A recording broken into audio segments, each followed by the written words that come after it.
Вот эту куртку отец приобрел в 1940 году. Менә бу Михаил Девитаевның 1940 елда Румыниядә беренче хезмәт хакына алган курткасы. Тәүге мәртәбә очарга өйрәнүләре, аэроклубка шөгыльләнергә йөрүләре дә шушы кием белән бәйле. Аңа хәзер 80 ел бар инде, вакытында мин дә киеп йөридем дип хатирәләрен яңарта герой учучының улы Александр Девитаев.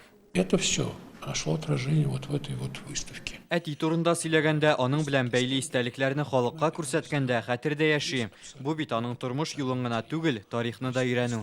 На выставке. Бу Хейнкель бомбардировщигының күчерелмә варианты 1945 елның 8 февралендә. Нәкъ менә шушындый самолетта Михаил Девитаев 9 тоткынны коткарып фашистлар әсирлегеннән кача. Ул алып кайткан яшерен документларда фронт өчен кирәкле мәгълүмат та булган. Нәкъ менә шушы батырлыгы өчен Михаил Девитаевка Советлар Союзы герое исемен бирәләр дә инде.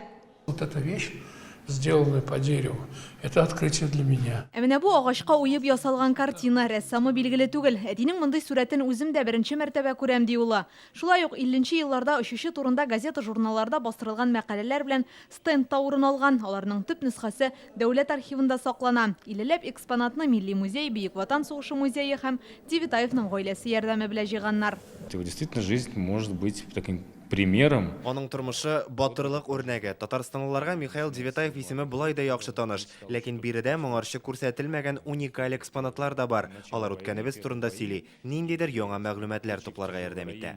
Выставка очень, мне кажется, важная. Күргәзмә яшь буын өчен бик мөһим. Без менә шундый шәхесләрдән үрнәк алырга тиешбез. Аның Казанда яшәгәнлеген беләм, бик горурланам. Казанцы и все туристы этого города должны знать историю. Илебез тарихында тирән из калдырган легендар шәхес турындагы күргәзмә әле 13 ноябрьгә кадәр эшләячәк. Монда Девитаевның хатларын, шәхси әйберләрен һәм ул очкан самолетларның күчерелмәләрен күрергә була. Инзилә Хусаинова, Игорь Романов, Яңа гасыр каналы.